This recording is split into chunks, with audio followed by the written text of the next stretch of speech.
Ce magasin bordelais spécialisé en matériel de sport n'ouvre plus que l'après-midi depuis le déconfinement.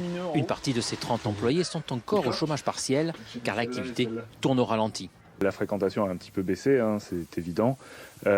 Après, le fait d'être spécialiste fait que nous sommes un magasin de destination et donc on a quand même ce flux-là qui reste constant. Par contre, on a des impacts forcément sur des univers comme le textile, où là, c'est un peu plus fort comme impact.